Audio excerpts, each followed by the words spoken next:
Grand Rising to all who are watching. I'm going to talk about what shackles mean to me. For those who have been watching and viewing my videos, you know that I use that word a lot, shackles. So I'm going to tell y'all what my shackles are and how I decided to deal with them.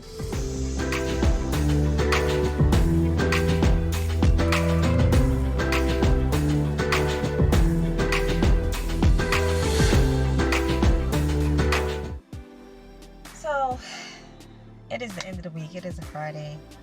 And I was on a journey, as I told you. Well, I still am. And I'm discovering parts of myself that has been shut off for such a very long time. And I didn't really know why. In the last video, I had spoke about positive thinking versus negative thinking in order to really get your affirmations activated so that you can manifest the things that you think about. I also mentioned in the beginning of that video that it was very hard for me to make that video, and it was because my energy was blocked. Now, a lot of you who do not know me, versus those who do know that, you know, what I've been going through, I had to cut off certain connections temporarily because for me they were toxic energy. They were toxic relationships, and I just wasn't vibing with it anymore, y'all. I just wasn't vibing with it. So when I decided to break the separation and, you know, test the water of reconnection, I didn't like the way I felt afterwards. I didn't like the feelings that were left inside of me.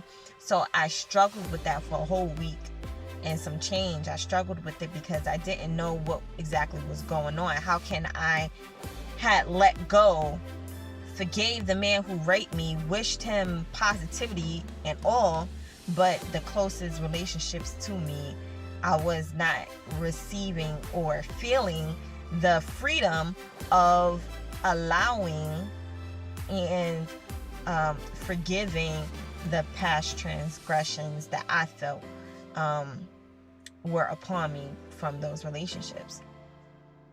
So I had to do some soul searching, y'all, and that's something that you have to do on a regular basis. You have to look back into your past, because one thing that I realized is that this body, this vessel that you are in, you know, that you are in, it comes with its own set of things that govern it.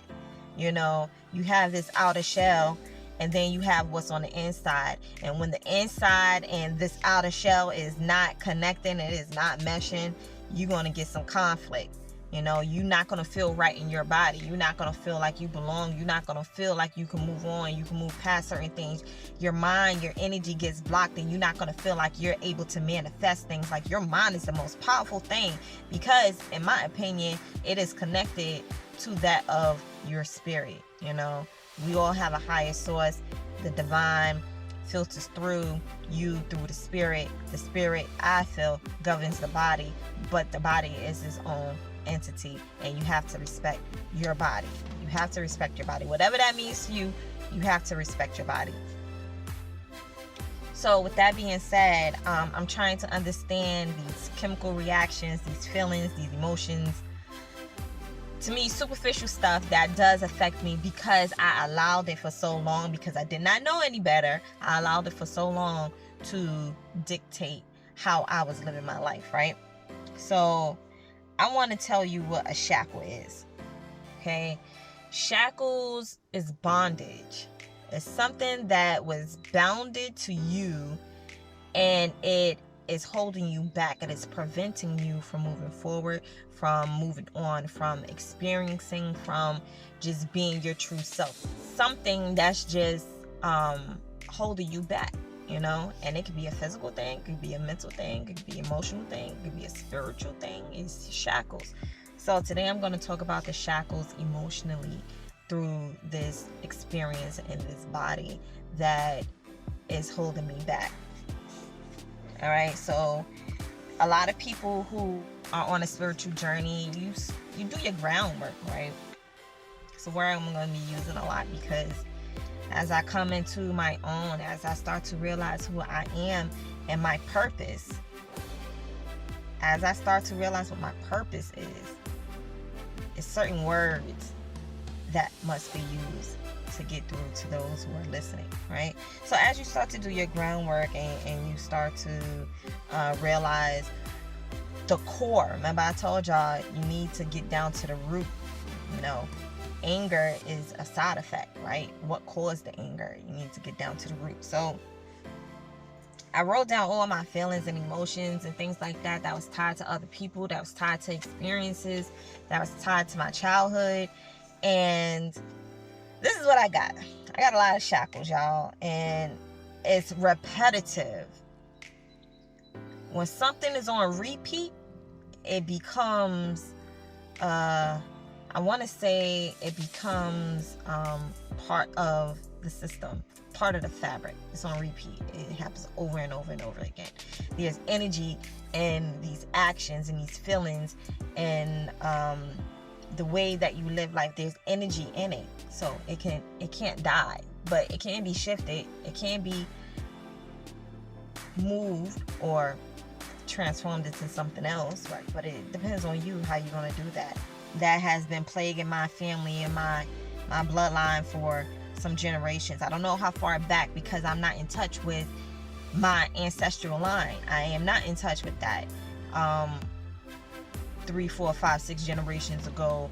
I don't know for certain if my ancestors were slaves. I don't know that. This is what I'm told, you know, and I'm okay with that. I don't know. Sometimes what you don't know can be beneficial to you. But if in your spirit it's telling you need to find out, then you go on that journey and you find out. Right now, my spirit is not telling me I need to find out. And no, that's not a conditioning of society. It's just how I feel. When I feel like I need to find out something, I will go seek it out. Trust and believe that I am in tune, baby. Right now I am in tune. And if I need to go find something out, somehow or another is knocking on my door. You know, is knocking on my spiritual door. Like, go seek that out. Go find that out. Find the truth within that and use it, apply it in your journey. So that's what I do. Well, I have a lot of shackles, and some of them are emotions, and some of them are actions. I really don't know the different categories to put them in. I'm just talking because it's something I need to say, something that needs to be heard. So my number one thing that I had to realize and accept was self-hatred, right? These things is learned. They're learned. When you're born, you don't come out the womb like, oh, I hate myself. I'm not good enough. Down talking yourself. You don't come out the womb like that. You come out the womb as energy. You come out the womb as light. You know, I think babies and children are the purest form of what we could be before we get tainted and turn into what others make us to be, want us to be, manipulate and program us to be, right? So when we in infancy, just born, we are the closest to what we were put on this earth to be. And then we get changed and we get conditioned, and then we have to find our way throughout that. All of that, the jungle is real, y'all. You got to find your way through all of that to get back to the true you and the purpose on why you were put here on this earth. So I had self-hatred. I had self-abandonment. I left myself because I couldn't recognize myself, so it was easy for me to abandon myself. Okay. I was self-condemning self-condemnation is when you bad talk yourself. Like, you're not good enough. You will never amount to anything. I don't know why you're trying, because you're not going to be as rich or as famous or as good or as efficient as the people who you admire. Right? You condemn yourself. I had a lot of anger.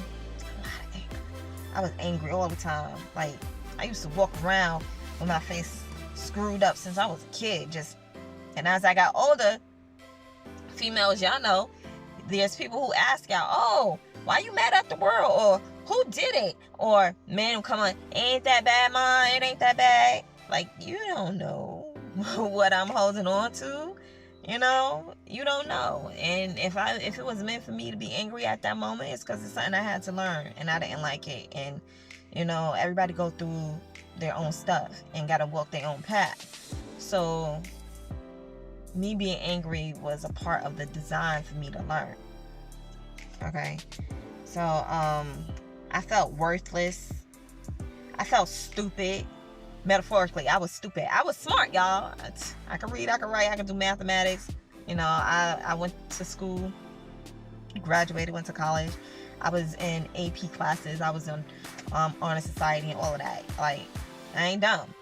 So when I say I felt stupid in the sense that I was making decisions that was leading me in places that I did not want to be. And then I would turn around and be like, why is this happening to me? Because I made the choices to lead me to where I was. Understand that the choices that you make are all your own. It's nobody else's. It's all your own. And if you were coerced into doing certain things where you didn't have control, forgive yourself. But if you had the power to choose which way you wanted to go, how you wanted to do it, who you wanted to be around, what energy you emitted, and what you accepted, own that. Don't run away from it. Be true to you. You have to be true to yourself. There's no way you can elevate if you're not. You have to accept who you are. Recognize it. You got to do the groundwork. Okay? I felt invisible. I felt abandonment by others. I had a lot of insecurities. I was lonely. Felt a lot of loneliness. You know, in different levels, in different ways. It wasn't just, oh, I don't have nobody. You know, in my childhood, which I just recently closed a chapter on that, even though I'm 35 years old, I just recently closed a chapter on being a lonely child.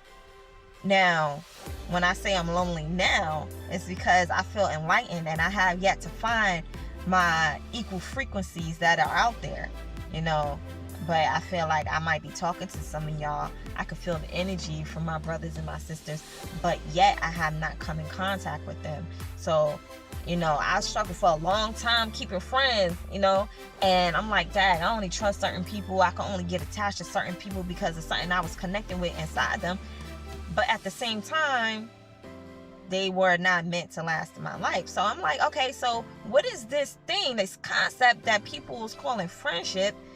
Oh, sis, my bestie. I'm like, I want one of those. Why I can't have one of those? I don't think it was meant for me to be friends with certain people. Can't be friends with everybody.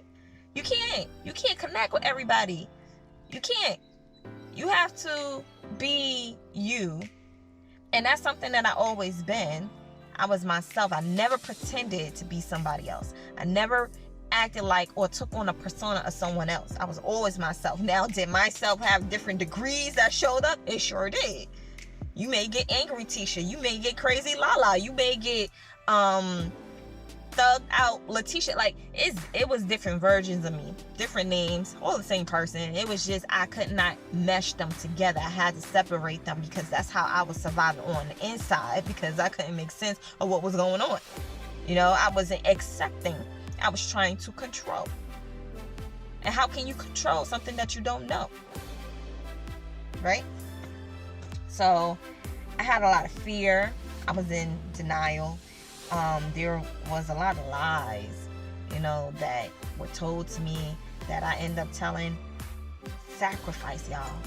Sacrifice. I felt like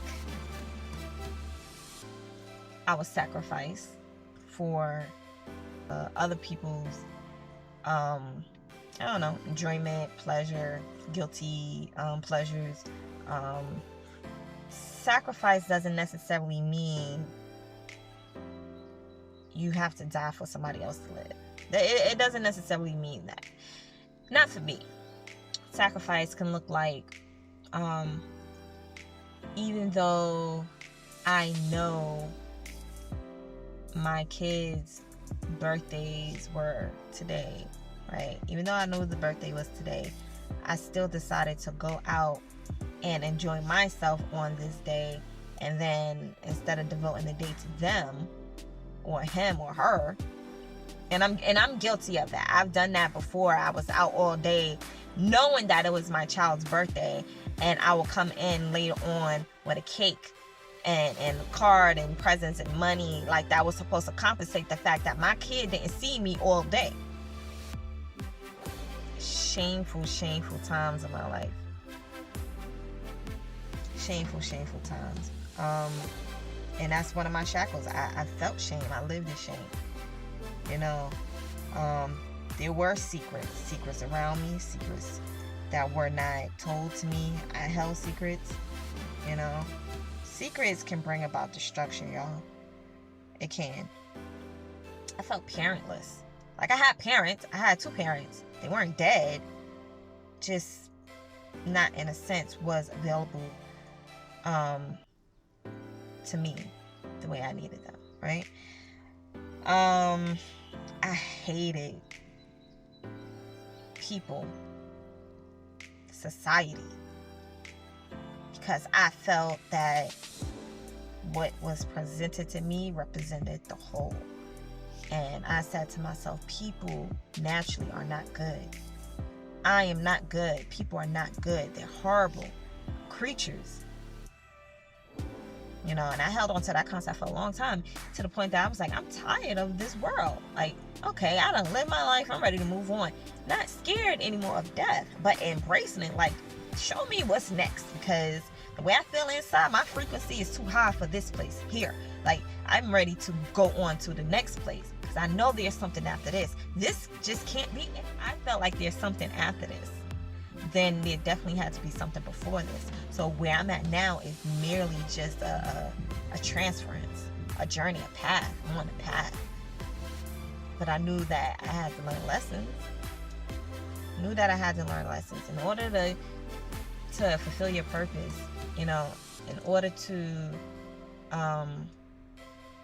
connect to the higher source through this vessel, y'all, you have to first understand what you're in. Get that straight, get that in order. And then do the groundwork within yourself, deeper within yourself. Oh, you meditate, that's great. That's great. You know, you trying to align your chakras and all of that, that is great. You eating clean, that's great. All the things that you're doing to try and elevate yourself, that's great. Don't let anybody or any situation deter you from what you're trying to do to better yourself. On the outside, inside, inner side. Don't let anybody deter you from you bettering yourself. All versions of it, okay? Some more shackles that I have was domestic abuse. It was sexual abuse. It was violence in my life since I was a kid, you know? Violence. I witnessed it, and then I lived it. So I had to go through that. There's a lesson in that. Sadness. I was sad. You know, sad to degrees. Because there are degrees to sadness, you can then be labeled as depression, depending on which degree of sadness you're in, right? Substance abuse, like alcoholism. That runs in my family, alcoholism. People get addicted to substances because they try to self-medicate from the conditions and the effects of situations that they went through. You know? Whether that's man-made substances or organic substances. Whatever you choose to try to get through tough times or stressful times or anything that evokes negative emotions or reactions within you, you're going to self-medicate because you don't know how to channel inner peace. And that takes practice because you were not taught that. And I don't think it can be taught.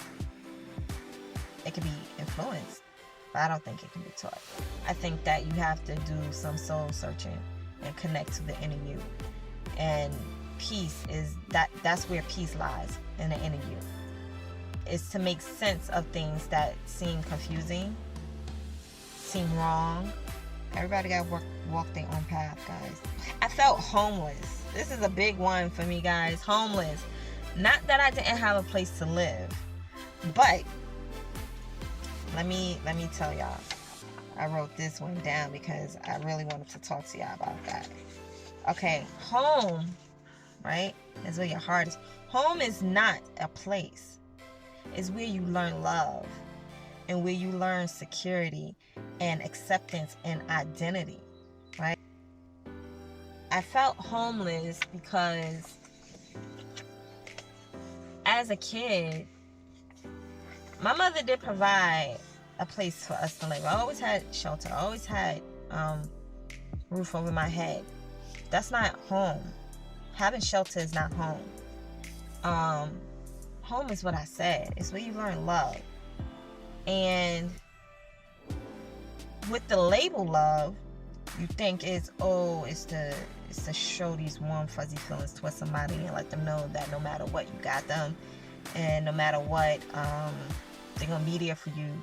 But those is words. Unless you believe in it, unless you know what it is, how can you show love to somebody else? Like, think about that. Love is not conditional. Love shouldn't hurt. Love is not hard. It's easy. Love is a label, but it's energy. It's something you emit from yourself to someone else, right? What I believe. And I'm not saying that my parents didn't love me. What I'm saying is what they knew to be love is what they learned. What anybody knows to be love is what they learned. For example, let's say a woman, she could go by the name of Michelle. Michelle grew up in a household with a mother and a father who loved her very much. They loved her so very much. This is what they tell her every day. I love you so very much. Mom cooks meals. Daddy go out and work, make money, bring home the bacon to pay bills. You know, he spends time with his little girl. Michelle, I love you. Mama says, Michelle, I love you. Okay, so far Michelle knows love as providing for somebody, providing for her. That's going to be one of her love languages. You know, on her birthday, she receives tons of presents. Every birthday, every Christmas, she receives tons of presents. I love you, with love from dad, with love from mom. That's going to be another love language for her, receiving gifts, right? Until daddy decides that life is kind of tough. So he's going to start drinking, right? Maybe he even smokes something. Who knows what it is, but he's definitely drinking. And whatever that he was suppressing on the inside is now coming up, and he shows certain true colors. Daddy is violent. Daddy takes his violence out on mommy. Daddy always says, I love you and I'm sorry to mommy. Michelle learns that violence is another form of love. Michelle learns that abuse to someone and even accepting it is a form of love. Now mommy is getting abused because daddy has adopted an alcohol problem. So now mommy is sad. Mommy is broken. Mommy is mad. She's angry, right? So now mommy verbally abused Michelle because she can't verbally abuse the dad because she may get smacked upside her head. So Michelle gets the blunt end of this cycle of abuse. But mommy always tells Michelle, I love you. So now Michelle learns that love looks like negative words. Love can also hurt. So love is a label put on action. Love is not supposed to hurt. It's not supposed to look scary. It's not supposed to be settling and accepting for whatever somebody does to you wrong. It's not love. And this is something somebody needs to hear. Love is free, and it is energy, and it's easily emitted, and it's easily receptive. Love is warm, and it feels good, and it's light. It's not heavy. Love is strong. It's not easily broken. Okay. I also, one of my shackles was isolation.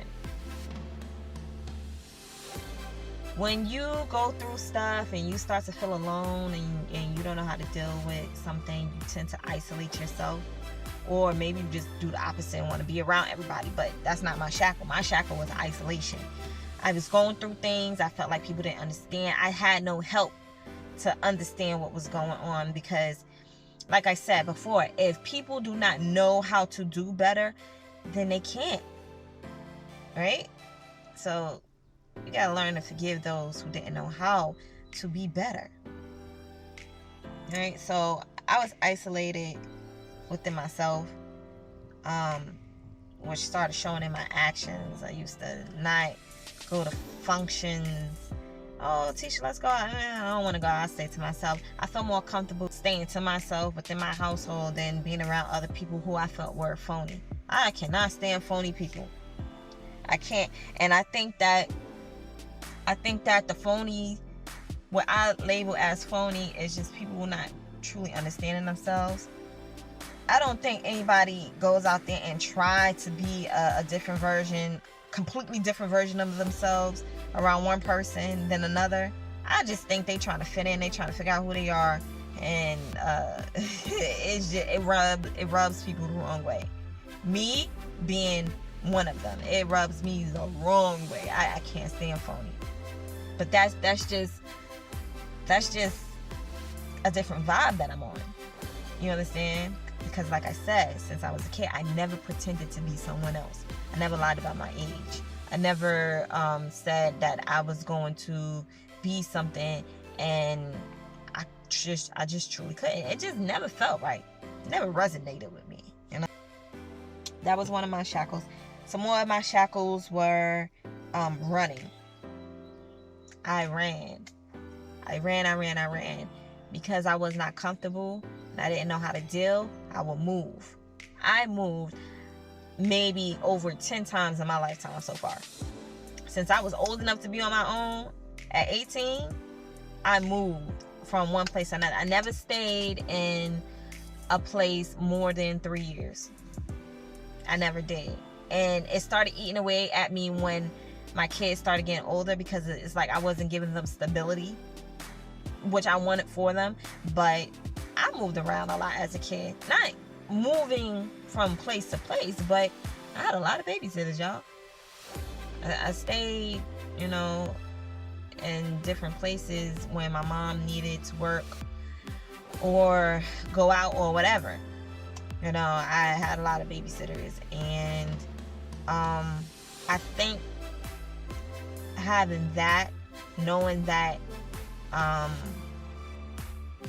moved around, it cultivated, it grew into a notion that if you don't feel comfortable, go ahead and move. But the problems will always follow you no matter where you're going. In retrospect, what was happening was I was running away from myself. I didn't like what I was feeling, so I felt like, okay, me going someplace else would be different. I'm gonna leave this behind. That wasn't the case at all. What I thought I was leaving behind, I was actually bringing with me. I had my baggage and I had my shackles. And I was dragging out along the whole time, and I didn't realize it.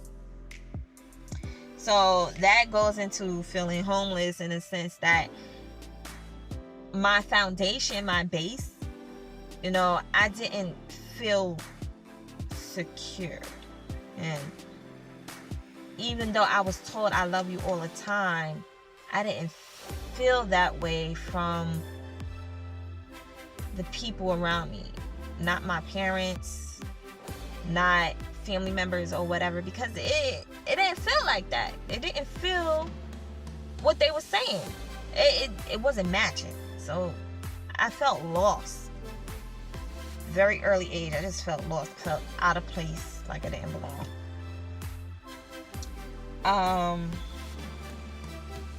I feel one of my other shackles was disloyalty.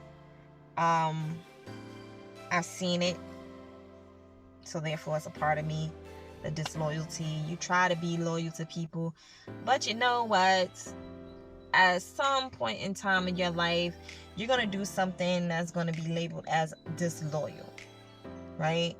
You did not stay true to the degree in which people held you in. So there's going to be disloyalty. I know for me, I looked at a lot of people, was like, oh, you disloyal as hell, and that was a tough one, because you truly have to understand what loyal is and what loyalty look like in order to use those words. Anything that I'm saying right now, these shackles, you truly have to understand what it means to you, not what it means to other people. And this is how people get into arguments like, oh, that's not true, I did this, da, da, da. That's because what it means to you is not what it means to me. Perception, right? I felt voiceless. I felt like I was silenced. Even as an adult. Now you talk to certain people, they don't hear you. They don't hear what you're saying, so you feel like you don't have a voice. But you always have a voice. Your voice is here. You give yourself a voice. It's not validated by other people. It's not. It can't be. You must not allow that to be that way. I felt like I was quiet growing up as a kid. I didn't say a lot, even though I had a lot to say. One time growing up, an aunt of mine told me that you have a very nasty attitude. As an adult, saying that to a kid, that hurt me. Because I was outspoken. Yeah, I was outspoken. Because like I said, I had a lot to say. And when a child is not nurtured in a proper way by any adult in their life, if a child is met with disapproval, if a child is told, no, you're not good enough, or you need to change that, they can lose or develop a break in their spirit. And when that happened to me, I had a break in my spirit. I was pretty much told, you cannot be yourself. So what she perceived as a nasty attitude was just me expressing myself freely, and I was told that's not good.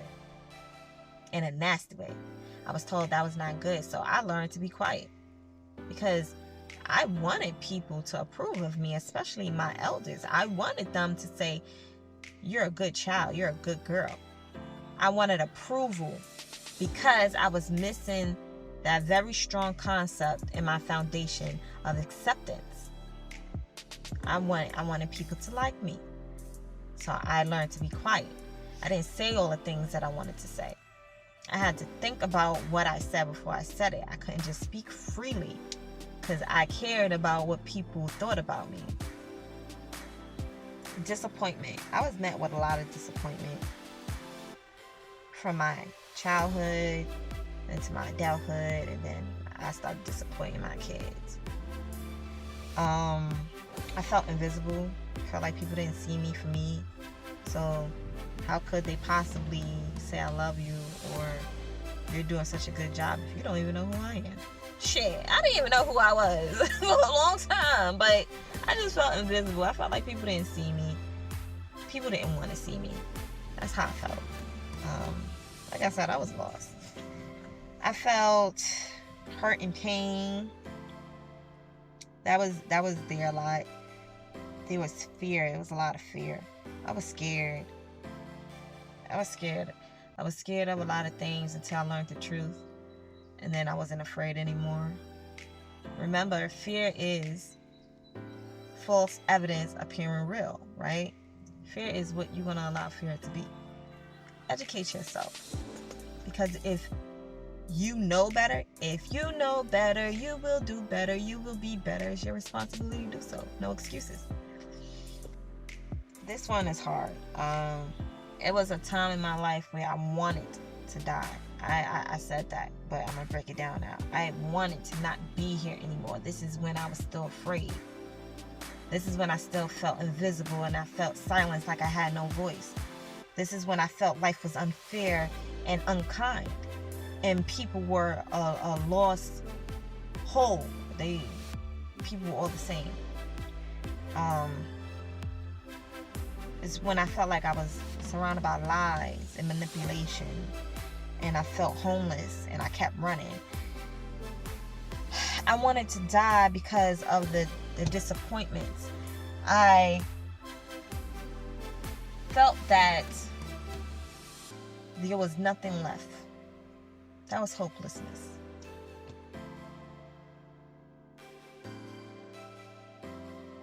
I honestly felt like had I not had children, I would have died a long time ago because I felt dead on the inside. So how hard would it be to actually physically let go? That's how I felt, you know. And I had suicidal thoughts. And that's not uncommon in my lineage. Suicidal thoughts or suicide attempts or just a feeling of not wanting to do it anymore, wanting to give up. It's a mindset and it's a learned behavior. It's a mindset and it's a learned behavior. And what a person embodies, they pass along in their DNA. So naturally, I got all of that. All of these shackles that I just mentioned was passed along to me in my DNA, then reinforced through action because I seen it. What you see is what you learn, right? And then what you see, what you learn, you then put it back out there in the world. Those is my shackles. Now, a lot of this stuff I unlocked and let go. I unlocked and let go of the self-hatred. I don't hate myself. I actually love myself. And I apologize to myself and ask myself and I forgive myself every day. Because it's not just a one-time thing. You forgive and then that's it and you let go, because feelings, memories, they always keep popping up. It's who you are. It's part of your history. But you continue to work on that until you can completely let it go and move forward. I found myself, so I am no longer abandoning myself. I no longer talk down on myself. That self-condemnation shit, that you can do a number on yourself. You don't need other people. That saying is true. You can do that all by yourself. You don't need nobody else to help you do that. You don't need nobody else to help you do that. And I was putting myself down on a daily basis, even without thinking about it. I don't want to do that. I'm less angry. That shackle is not completely off, but I'm slowly turning that key. It is becoming less and less constrictive. I don't feel worthless anymore. I don't feel stupid because I stopped doing stupid behavior. I stopped making choices that did not benefit me. So I don't feel stupid anymore. I don't feel invisible because I see me. I actually see me. I take some time at least once a week, to stand in front of the mirror naked, and I look myself in my eyes, and I see me for me. I look myself in my eyes, and I see me for me. I accept all of me. I look at my body and what I used to turn my face up at and like, ugh, that's nasty, that's ugly. I accept me and say, that is who you are. This is your story. Make something of it. I had to learn to do that. And it's not easy. It's not easy, but I had to learn to do it. So I don't feel invisible to myself, so therefore how can I be invisible to the people who supposedly see me? You know, I think I'm visible to the people who's supposed to see me, people who's on my frequency levels. You understand?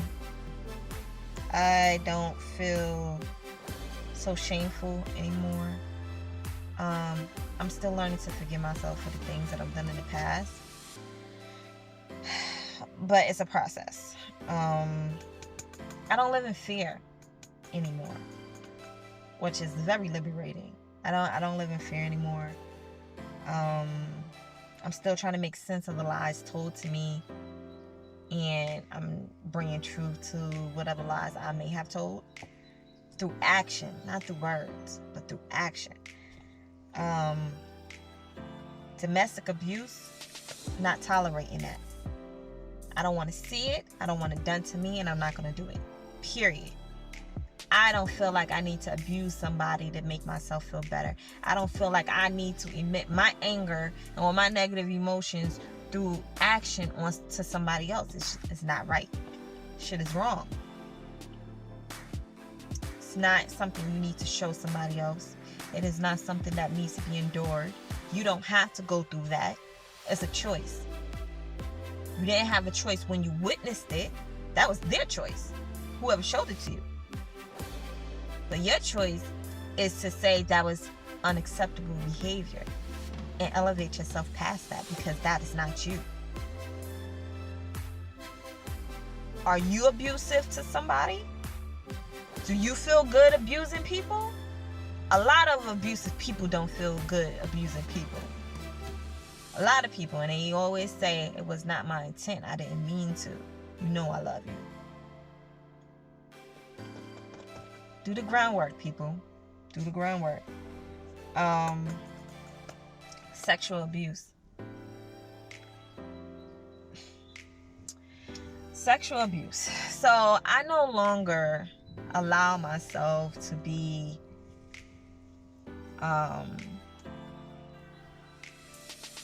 used sexually. Okay? When you share your body and you didn't want to, or you felt obligated, that's not right. It's not right when somebody just takes it either. You know, so things done to you sexually that were wrong because you wasn't 100% willing. You got to be 100% willing in order to say, I'm engaging in, you know, it was consensual. Manipulation is a tool. Convincing somebody to do something is a tool. You can either use it for good or you can use it for bad. And sexual abuse was handed down to me. It was handed down the line to me.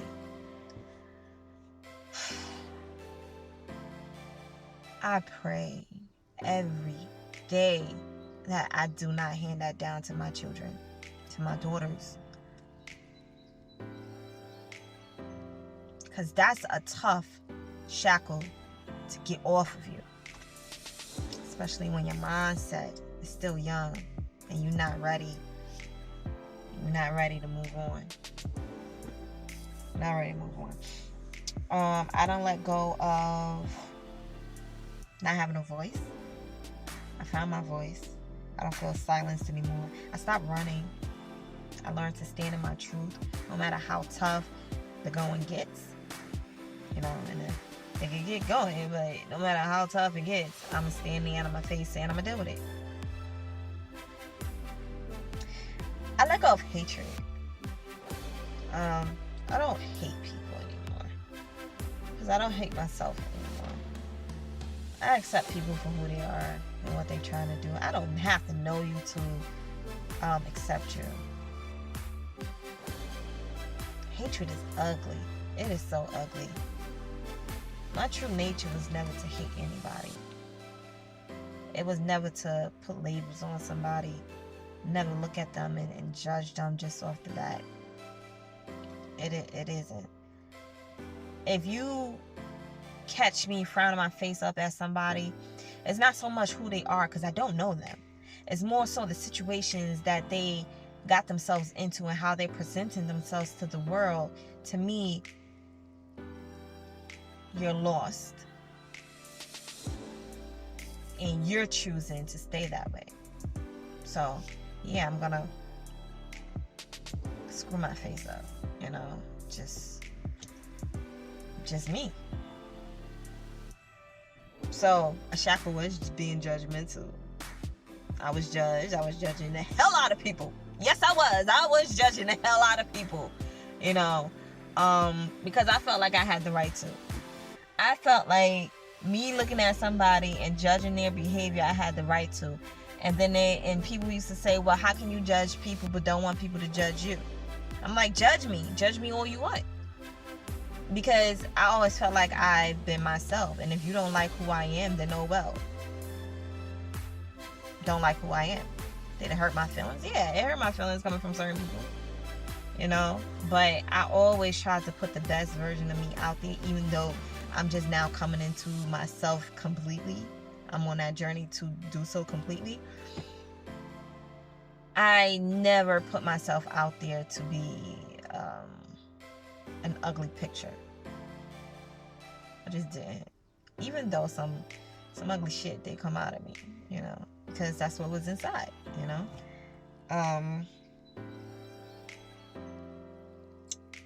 I stopped sacrificing time and family just because I don't agree with certain people's lifestyle and choices.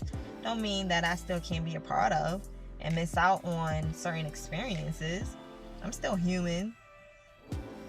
Well, I'm still living in this body, so I should indulge in certain things that I'm supposed to in order to make those connections, in order to help myself grow.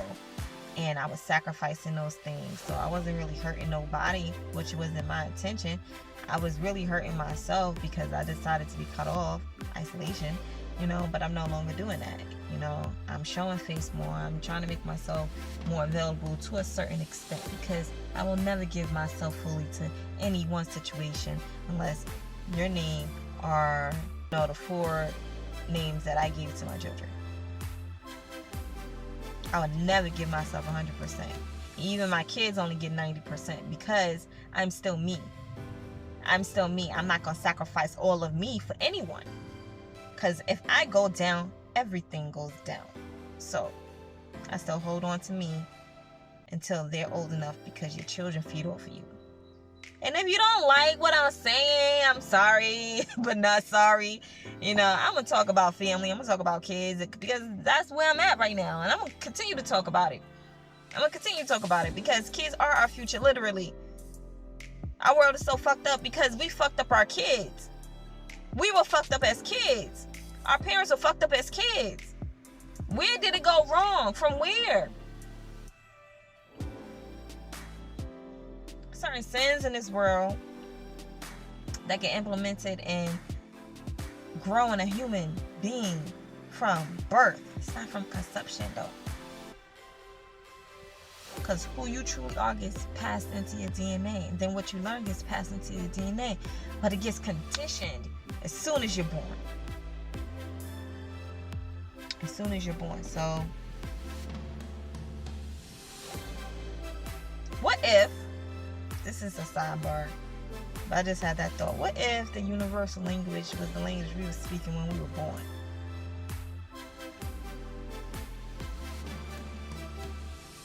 What if? But then that whole separation and divide and conquer stuff came into play, and languages got turned and twisted and whatever, and then it became what we know as all these languages of the world. But what if the universal language was what we spoke when, what we were able to say, the coos and guys and ahs and whatever. Laughter is a universal language. You never change your laughter. Can't nobody teach you how to laugh. You may mimic somebody else's laughter, but the way you laugh, the way you smile, body language and stuff, those are some of the universal languages. But because people want to create lies and secrets and deception, other stuff was created to go along with that. Codes and whatnot. That's a thought. This is a thought. But what if universal language was something that we was born into this world with, and then it got corrupted like everything else?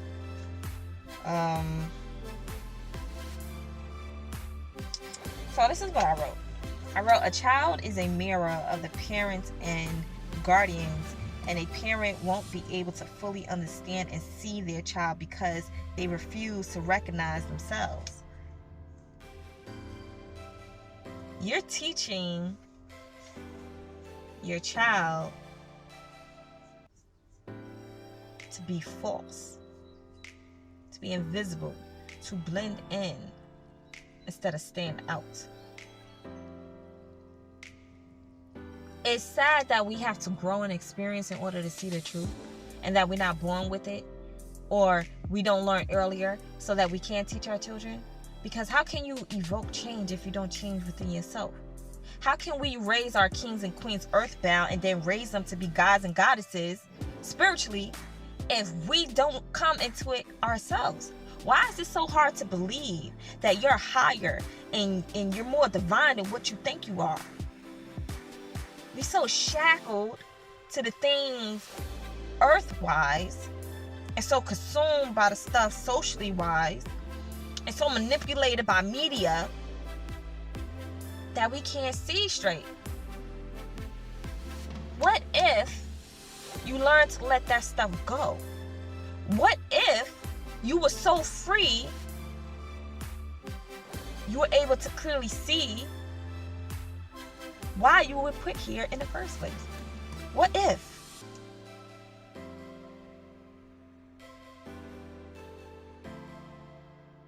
What if it wasn't about money?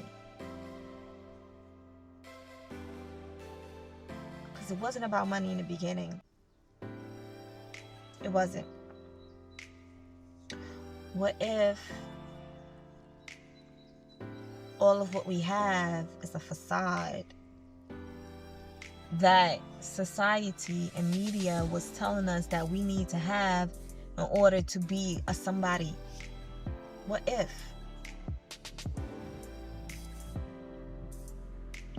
What if the true wealth is to find your light, your identity, your love, your security within yourself? What if? Why are we putting limitations on ourselves when within ourselves is limitless? It's because we were taught to. It was because we learned how to do it, and we forgot who we were, truly.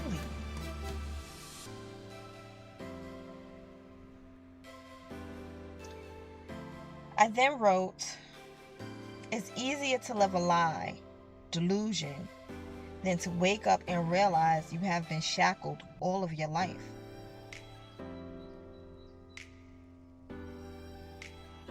Did you just hear what I said? It's easier to live a lie because That's what's out there for us to take. Nobody wants us to learn the truth. That's why it's harder for us to obtain it. And don't you think it's just a little bit more better and feel a little bit better when you have to work for something? It's gratification. When you work for something, obtain it, and you say, this is mine. You feel empowered when something you thought was taken from you and you managed to get it back. You feel liberated.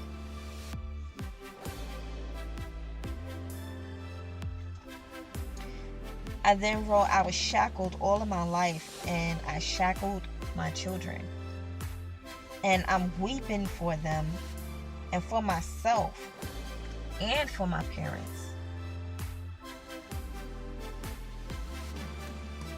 It can't go backwards.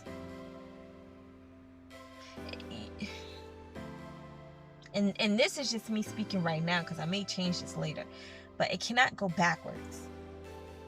Influence can go either way, right? Up, down, left, right, whatever. Backwards, forwards. Influence can go either way. So when I say it can't go backwards, meaning change, like I'm changing, and therefore I can influence my kids to change. I can implement change by showing them, because I'm the parent, I'm the authority, I'm the teacher, I'm the nurturer. They're looking for guidance from me. So the responsibility is in my hand. So what I feed to them, what I give them, what I'm telling them is theirs by birthright, by spiritual, divine, given right. I'm telling them these things. I'm promoting change within them. So the shackles that was handed down to me, and then I took all of my shackles and my parents' shackles and handed it down to them. I'm telling them, release what I gave to you. Just deal with what you have on your own, and I'm going to show you how. That's how you work with change. You have to push it forward. It's harder to do that with the ones who came before you, meaning your parents, because they're going to think how they want to think. Now, if they're ready for change, then it will be easier, because they will also look for you for influential guidance. I like how people could be on a path, right? And then they think they know it all, right? But then they don't think that the people who came after them know something that they don't know, because they're like, oh, I was here first, I know it all, you can't tell me nothing. But energy is energy, man. Like, you can learn anything from anybody. You can learn anything from anybody, because we are all connected. The people who are supposed to be connected, we are all connected. You see me, I see you. You feel me, I feel you. I am you, and you are me. So, people is going to change when people want to change. This stuff that I wrote down, that I'm actually reading from, it was 3 parts. I didn't read to you the first part. I only read to you the second part, which was entitled Me. The first part I called My Parents, because that's on some personal stuff. And like I said, I'm not here to impede anybody's dignity or whatever. And what I speak is my truth, my experiences. And it can be totally different from what they experienced and what they thought. So I'm not here to put that out there as their truth, because they're not here with me to talk about it. So this next part is where I went, right? And I said I'm looking for, or rather when I started my journey, when I left my parents' house, and I was running. This is during that time. Looking for the things I thought I was missing. I ended up in places with a person who was just as shackled as I was, because energy attracts like-minded energy. So, energy isn't destroyed. It's always created, and it moves around. This person that I decided to have 2 children with in the beginning, I had a lot of shackles on him. Ooh, heavy shackles, old rusty ass shackles. Shackles that if you get cut by them, you might need a tetanus shot. Shackles. I don't know if he changed or not. Truly, I don't. I hope that he did. But when I met him, it was, and I didn't see it, because of what I was looking for. I didn't see what he was shackled to. I know now, but I didn't see it before. But I was attracted to what I thought he embodied. I was attracted to what I thought he embodied, what I thought I could not get at home. That's what I was attracted to. I thought he was a provider. I thought he was a provider. I thought he was security. I thought he was love. And I had to wake up from that, because that's not what he was actually showing me. That's not what he was giving me. It's what I wanted to see until I saw it no more.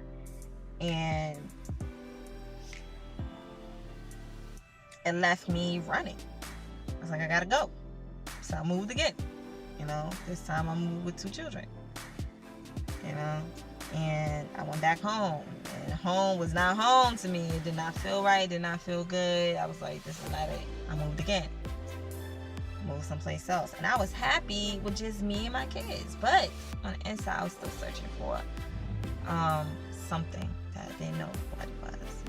My 20s was all over the place, y'all. It was all over the place. Yeah, so I thought I was missing, and I ended up in a place with a person who was just as shackled as I was. And I connected myself to a dream of unforeseen trauma. I moved around all the time, never staying in one place more than 2 to 3 years, looking and searching for something and someone who who really did not exist. I was out there searching for someone who didn't exist. All of the things that I thought I was missing, I was like, I'm gonna find that in a person. Somebody's gonna make me feel this way. That person wasn't out there, because that person was me. That person was me. I was searching for something and someone who didn't really exist, at least not on the outside of me. I ended one relationship in pieces and got broken up and broken down in between until I found myself in another relationship, and then the pattern continued, y'all. The pattern continued. So when it first started, it was at home. Then I said, I'm going to find what I didn't get at home someplace else. And I got in a relationship thinking that that's what it was, and then it wasn't. It got broken down even more. I was in pieces. I was. During that relationship, I had my first, I don't even think it was my first breakdown, but the first one I can acknowledge as an adult. And then I came back and I didn't recognize myself. I didn't feel like myself. I even told my cousin, she was somebody I grew up with, and I was like, I don't feel like myself. And she was like, Tish, we got to get you back together. And through socialization, I was able to get pieces of myself back. I wasn't completely whole, but I got pieces of myself back. And then I found another relationship that I thought I was getting everything that I wanted, But again, how can you expect somebody to give to you, but you don't know how to give to yourself? So, as I wrote, I said, and all of my shackles were present in addition to more children. So now I have 4 children total with their shackles. So my kids had their own shackles because of the stuff that they was experiencing while I was going through these relationships. The shackles of what I was emitted to them that I was holding on to, and then the shackles of what my parents gave me. Right? So I'm tired, so I wept. My spirit was tired and I was sad. I was exhausted all the time. Like, I slept all the time. Like, anybody knows how that feels? You sleepy all the time. You just want to sleep. You can literally sleep your life away if somebody lets you.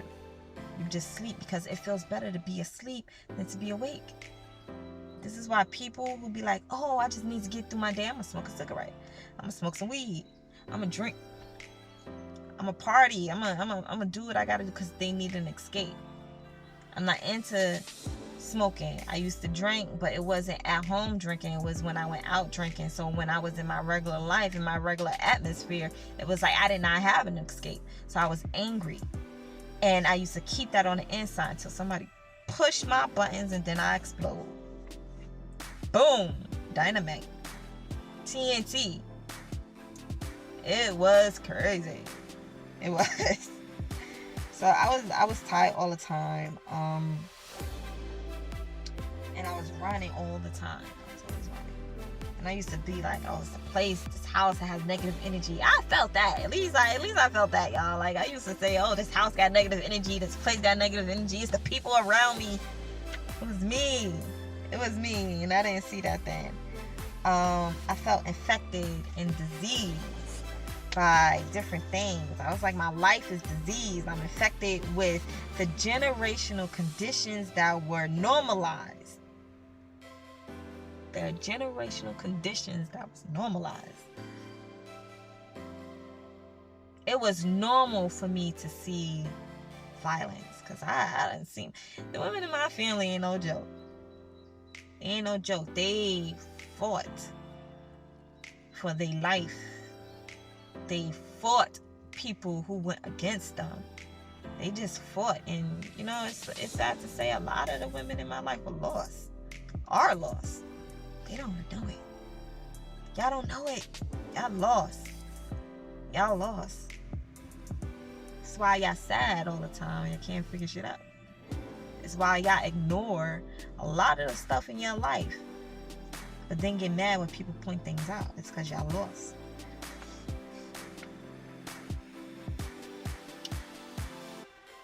And whoever needs to hear this.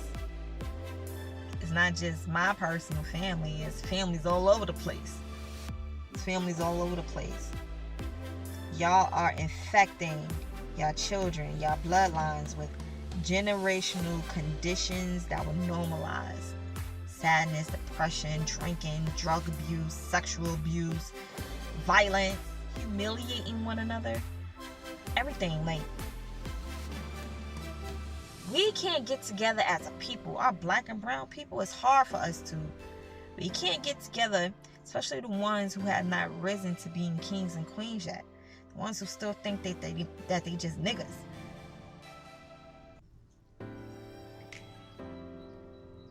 We are stuck because we think it's normal to feel that way. We can't get together in a community and support one another because we hate ourselves. Whether the outside world taught us that or we continue to teach ourselves through our families that we hate ourselves. We do not like ourselves, and therefore we hate each other. We do not like each other. You can't trust yourself. You can't trust other people. I said that. I said I do not like people. I do not like people because I can't trust them. I can't trust them because I didn't trust myself. I didn't trust myself. My ancestors, my elders were infected and never given the medicinal aids to heal and repair the damage done to our bloodline. Meaning this is generational curses. Generational curses. And because nobody took the time out and said, this shit does not feel good, what can I do to make it different? Because we were not advanced in technology, so information was not out there for us to learn from one another. Us black and brown people, we definitely learned to keep your shit in your house. You do not air out your dirty laundry, so we couldn't learn from one another. It's a system of control to keep us where we were at. We were not allowed to talk to one another, grow. We had to learn to think minimal and feel minimal. You are not minimal. You are not. You need to raise yourself up to the king that you are, to the queen that you are, because you know what? When you do, you're going to realize that you are a god. You are a goddess. You have powers beyond what you can comprehend? Our spirit and our energy is limitless. Recognize who you are. As I am recognizing who I am. Goosebumps, people. Talk about raising your frequency and elevating. What you feel is what is coming to you, because that's what you're putting out. We are walking forms of cancer. We are dying. I've been feeling the pain of my family since I was born, and since before I was born, because it was in my DNA. Now, I may not remember the life and the experiences before I was conceived as a spiritual being, but as a human being born into this human existence on this earth, I was giving hell, because that's what we was living in. I was giving hell. In utero, I was met with sadness and anger and self-hatred and hatred for other peoples and confusion and violence. Not just from my mom, but the people around her. We are filters. We are filters. And when I was born, it was then normalized what I already felt, because now I've seen it. And now I definitely was feeling it more because I was in a new environment, and this was going to be the environment for the rest of my life until I no longer need this vessel. So I felt that, which made me to be a very unhappy child. I was always loving. I had the biggest heart. Like, I cared about other people. I always wanted to help others, especially my family. I felt like they were golden. Until the veil was lifted and I seen their shit, and I didn't know what it was. So it just made me angry at them. Like, what the fuck is going on with y'all? Y'all not who I thought y'all were. But they was always who they were. I just didn't realize it because I had the veil over my eyes. But now I see. So I no longer condemn them. I can no longer judge. I just understand. I have a purpose, and it's becoming clearer as I continue to work on myself. My shackles are being unlocked one at a time. Even if the ones before me can't do it right now, I'm unchaining myself from their shackles by releasing me and ultimately freeing up my kids to handle the weight of their own shackles and helping them work on unlocking their own shackles. I'm willing and I'm able. That's the power within me. I say it, so it is. I say it, so it is. I am who I say I am. Nobody or nothing is going to define me. I define myself because I know and feel who I am now. So I already talked about boundaries. That was the next section that I wrote about. Boundaries, like love boundaries. But I didn't talk about foundation, right? So let me just go through this real quick. Love don't hurt. That's more than a domestic abuse saying. It's applicable for all relationships in every sense. Love doesn't hurt physically, mentally, psychologically, spiritually, or emotionally. Whether that's from a partner, a parent, a friend, a child, no matter the label, love don't hurt. Love is kind, it's patient, it's compassionate, it's intently positive. It feels clean, easy, and attractive. It looks like embracement, like hugs. It looks like shelter, like protection, empathy, like forgiveness and understanding. Anything outside of this is not love. No matter the label being falsely applied to it. And I spoke about that earlier. If someone is hurting you and call it love, call them a liar. That's not love. Love don't hurt. Call them ignorant, because that's what they are. They don't know any better. They just know what they was taught, what they learned.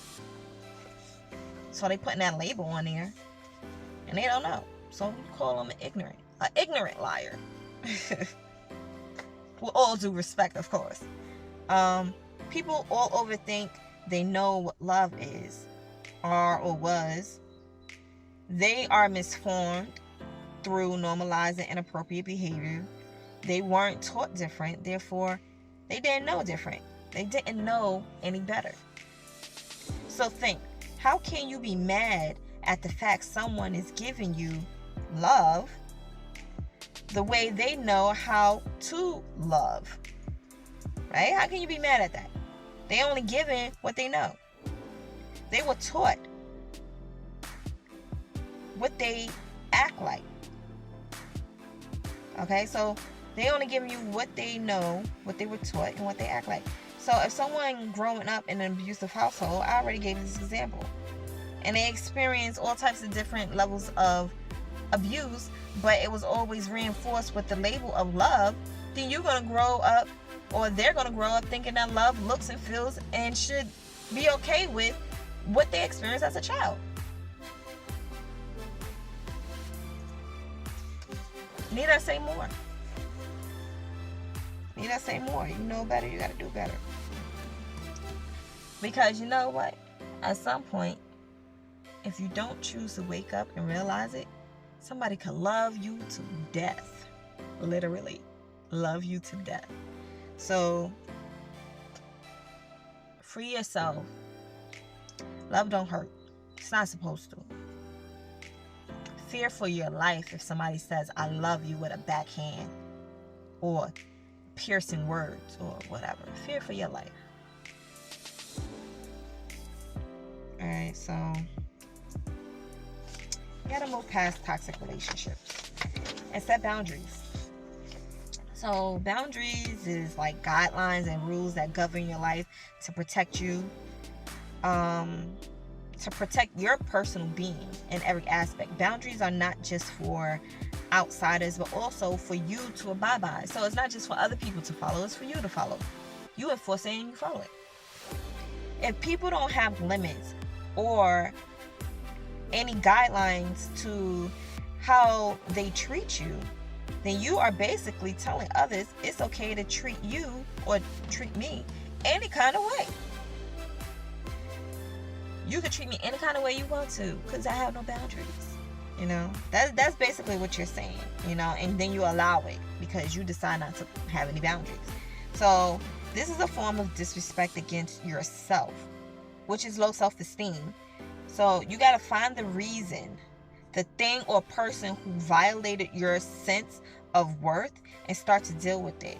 So people who have low self-esteem and they don't understand that it was something that was torn down when you was growing up. So like my story of when somebody told me I had a nasty attitude, you know, that damaged my self-esteem, because I'm like, Dad, you know, I don't want to be a bad person, so I'm gonna learn to be quiet.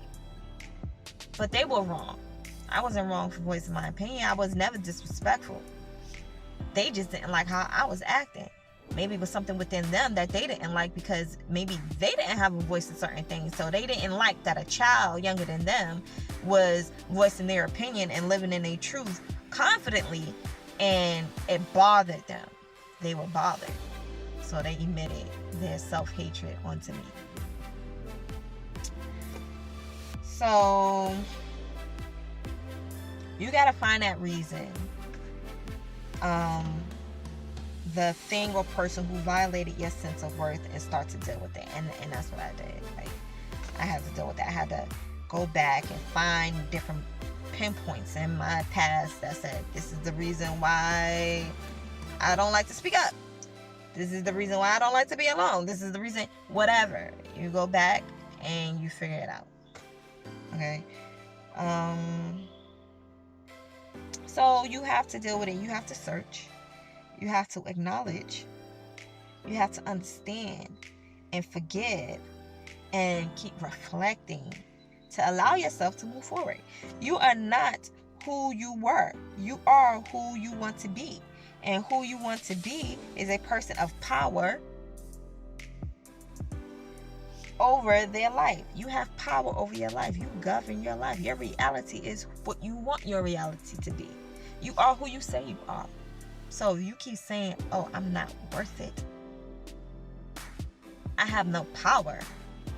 If you keep saying, I am dumb, I am stupid, then baby, you're going to be dumb and stupid and powerless. You have to speak your words over yourself. You have to believe that inside and out. Every word that you say to yourself when you look in that mirror or when you sit there and you meditating, you have to believe it. Words have power when you give it to them. It's that energy within you that locks on to what you put out there. So,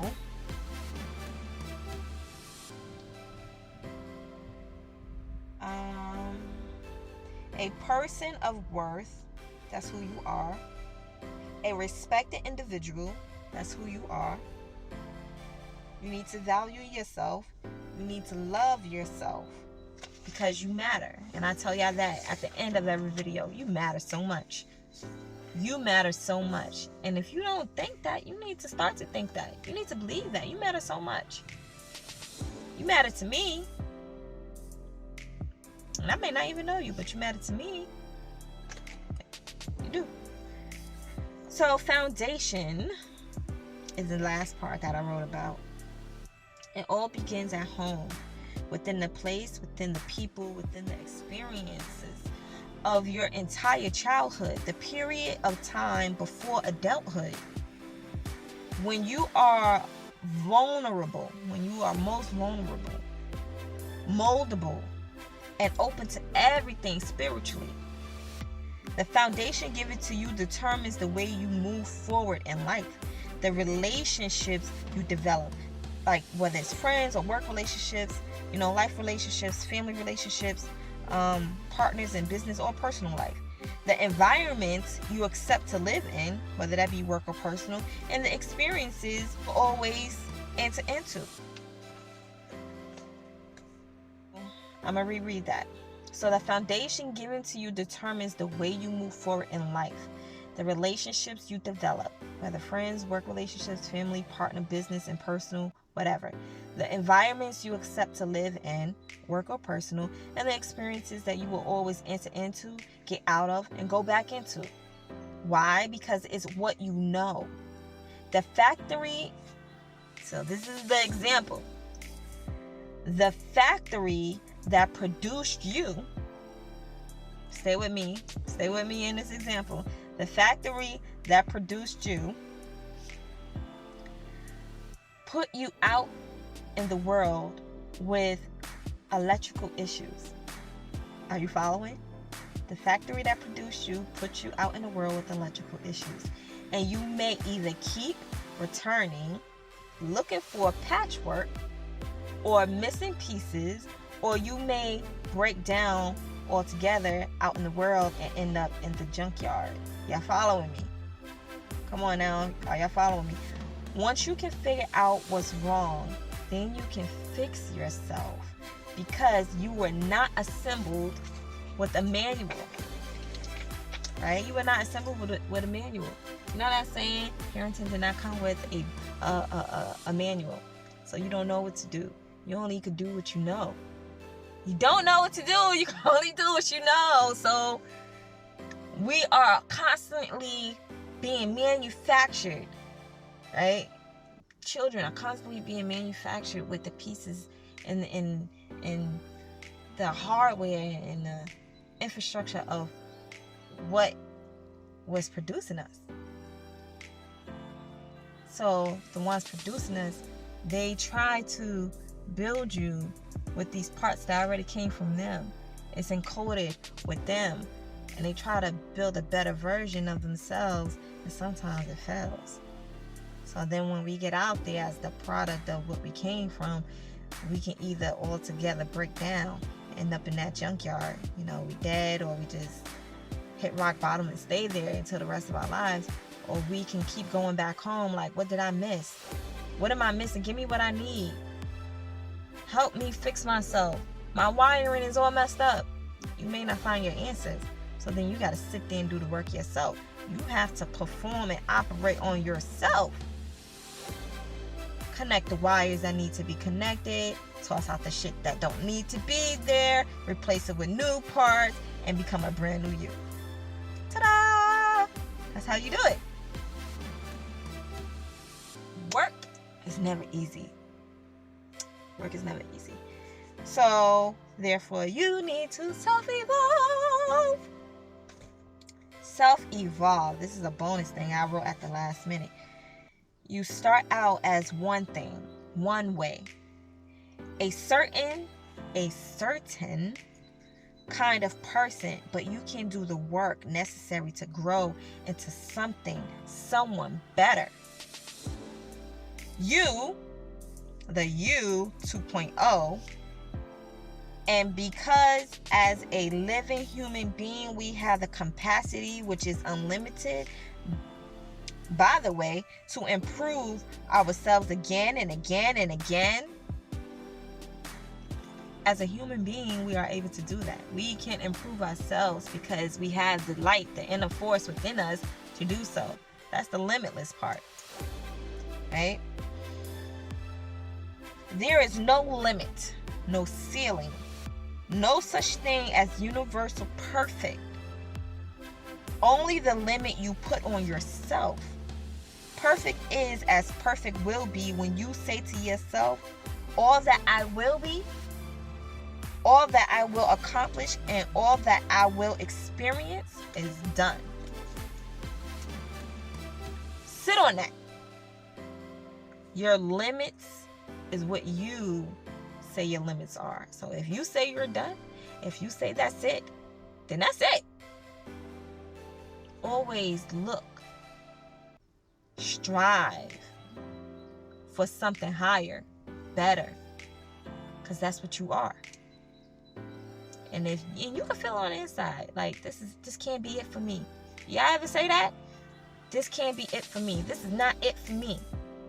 I want better, I want bigger, and it's more than just a greed thing.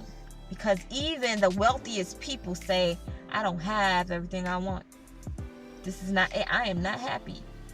Because they satisfy all the exterior, but nothing interior.